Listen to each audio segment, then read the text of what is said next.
Socialist communism is social ownership.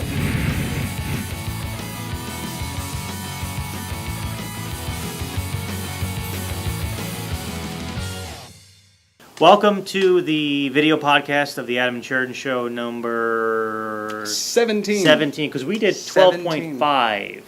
We did 12.5. And that, I forgot. I did 12.5. Interrupted. That's right. That was genius. It was genius. If you've been watching all of our shows up to this point, you're probably getting sick of the background. Exactly. And we need to change it up. How are we going to change it up? We're going to use the reg next time. Okay. We have to break in and possibly kick out something people paid for. But whatever, we're going to do it. So, well, if you didn't know this, the Reg and the Arts Council actually merged. Really? Yes. So nice. we now can just run naked around the Reg studio.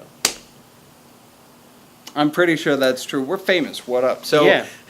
Yeah, right. The Adam and Sheridan Show broadcasting from WRFALP Studios, downtown Jamestown. And apparently, art's for sale. Yes, speaking of the Arts Council, in the city of Detroit, as we all know, or should know by now, it has filed for bankruptcy because of its $18.5 billion debt, all of which could be wiped out with one check from Bill Gates, but we'll not go there. Instead, the bourgeoisie has decided, instead of asking Bill Gates for a check or any of the many billionaires which exist in this country, let's sell off the artworks of the Detroit Institute of Art. But that's going to wipe out the debt, right? $2.5 billion of it. It's going to wipe. That's the all of it. That's the debt. Slightly more than 10%. It's a good idea, folks. Yeah, it's a good idea. Let's take away priceless works of art by Van Gogh, human Matisse. history. Yeah. Let's take our shared history and art, and put it in the hands of people who use it to make more money. Right. Warren Buffett, are you the looking for commodification of everything? Warren Buffett, if you're looking for a Van Gogh, we got a Van Gogh for you. Van Gogh. It's absolutely insane. It's sickening. It's insane. I hate it. How can you possibly support capitalism? Go. All right. So speaking of not supporting capitalism, we were watching something, methods of resistance on BecauseWeMust.com. He's been feeling ill. I have been feeling ill, but that was mostly because we may need to pause and I may need to get a drink of water. But that's fine. Go ahead. I'll take over. Just go ahead. But the thing is, I can sing. My throat's getting dry. But BecauseWeMust.com, we watched this thing. I watched it. He watched most of it, which was talking about the methods of resistance. We spoke about their discussion of violent and nonviolent tactics. Well, first let's set it up by saying that what we're talking about here is revolutionary socialism. Is that fair? Or anarchism? And there were anarchists there as well. Right. But so if you're not a revolutionary, most of what we're saying here is going to fall on deaf ears. But we hope okay. not. Yeah. But one of the things that they said, which I found pretty interesting, if this does fall on deaf ears, then that's unfortunate, because they said that being a revolutionary and having these conversations is kind of like dating. So you don't just walk up to someone and be like, "Hey, I love you." You have to go through the horrible process of actually getting to know them. Let's chat. Let's find out about each other. Let's go on a date. Let's be super awkward, and then. So how does that analogy translate into a revolutionary action? One of the people mentioned, you don't just go to your family's house at Thanksgiving and go, "I'm a revolutionary," and then expect everyone to be like, "Thank goodness, teach me your ways." You don't expect that to happen. But what you do is you engage people in conversations, and you say, okay, these are the issues you're dealing with, this is the life you're living, and this is how I view things, and how I think things can be or should be, and how we can work towards things. And then say, yeah, this is revolution, this is socialism, this is anarchism. So that's kind of a different way. You engage people where they are. You talk to them in their place and say, here is how I view life at that point and how we can move forward from that. And that's the way to engage people, and especially reformists of capitalism, and start to push them towards the ends of socialism, or not socialism, revolutionary ideology, because revolution doesn't necessarily need to be hate everything that you are and become something I wish you to be. Revolution can be see the practical changes that can happen in your life and work towards them and work towards unity with all others who would benefit from them. And one of the great things that revolutionaries have going for them is that, we're smart and pretty. well, we're pretty for sure. But I don't know about smart. I don't know. Would you rather Mr. be Guys. Would you rather be ugly and a genius, or beautiful and stupid? I think it's obvious. Beautiful and stupid. From that statement. Stupidful. Obviously true. I chose beauty. Cupid. No. Okay. Look. Cupid is people who are beautiful. All right. Yo, he'd be Cupid. This is actually the original intent of this show, was to show what we do behind the scenes. Why not? I We mean, did. no one's watching anyway, we so riffed here on we are. Putin forever. Oh, it was so great. Apparently, his name sounds like poopin', Poopin'. so it's funny. Yeah. It is funny though. We laughed heartily. It is. But as I was saying, one of the things that revolutionaries have going for them is that, you know, the truth is on their side as far as we're concerned. Yeah. You know, let's say someone says, "Gee, darn it, I can't afford health insurance."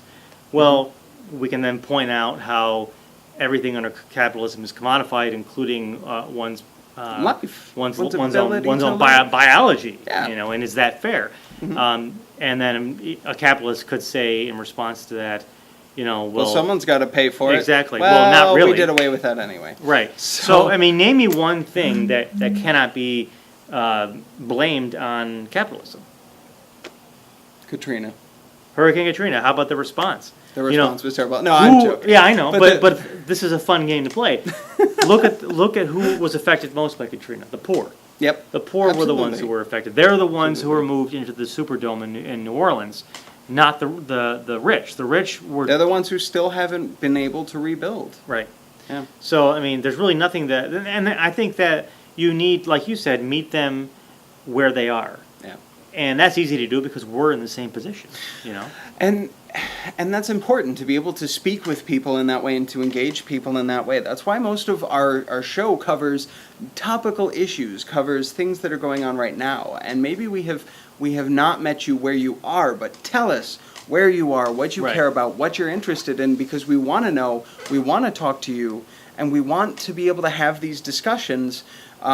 We're revolutionary, but we want to engage with those who aren't. We don't want to So be an please. echo chamber. We Yes, don't want to be talking exactly. to ourselves.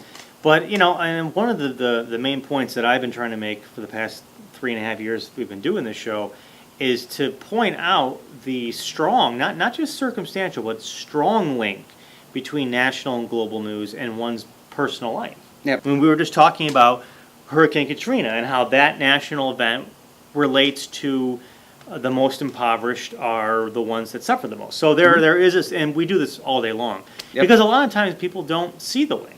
You know, Yeah. they think because they feel this, they feel legitimately they feel disenfranchised. Like, why should I bother? Why should I care? I'm busting my ass all day long to just make ends meet. Why should I care about who's running for office? And so or most whatever? people think that labor issues don't matter unless they're labor issues right now. But we forget that we're all one body of labor, and we should all look for the benefit of all labor and all humanity. Just because labor happens to be in China, labor happens to be in India, labor happens to be in Portland, and not here, doesn't mean that we should hate their success, or that we should not think that their failures or their shortcomings, or not their failures or shortcomings, but their oppression will not hit us if we just do things better. There is no formula for the chaos that is capitalism. It's just nonsense. And that's one of the techniques, by the I'm way. going to state that first right here.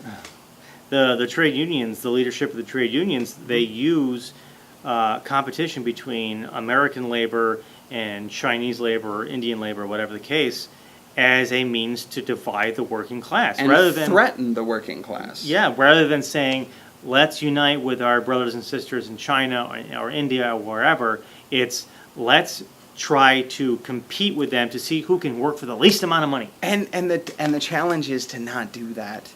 don't buy into it. Don't say that we are any different. We talked about this last show. Everybody is a person. Everybody is a human being. Everybody is worth something. Everyone is a brother and a sister just waiting to be confirmed. So you have to realize that you got to work for the benefit of all people. Mm-hmm. You have to work for the raising of all humanity, and you have to fight these ways that people try and divide. You know, all people are capable of miraculous good, and all people are capable of terrible evil. So you need to see this and say, let's find a way to take everybody and move them up, and not say, let's hate labor over here because it's not lining my pockets. That's a bad thing to do, and that plays into the hands of the bourgeois. And last point, Marx and Engels, they said workers of the world unite, not workers of UAW Local 177 unite. There's a reason why.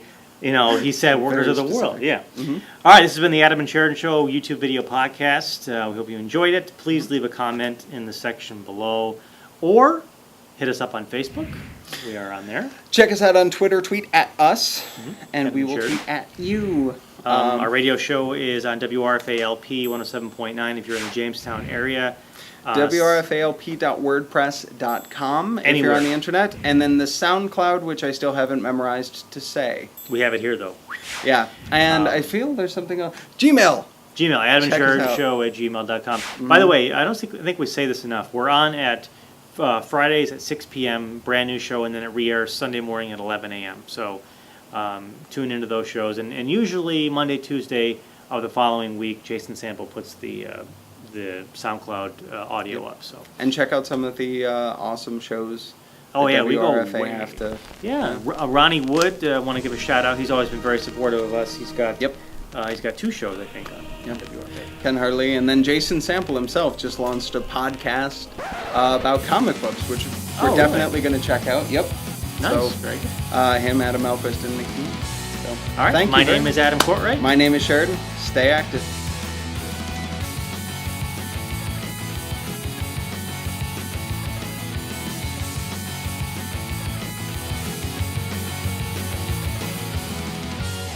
The DIA has been under threat since May, when emergency manager Kevin Orr asked for an appraisal of the museum's art to determine whether the city could sell off certain works of art in order to appease the city's creditors and pay off portions of Detroit's estimated $18.5 billion debt. Initial estimates by the Detroit Free Press valued the most well-known pieces of art at $2.5 billion. Yeah, so let's ruin an entire museum so that we can pay off not even 10% of the debt. Okay, let's do it. I'm sorry, I wasn't even paying attention. I got the very last sentence.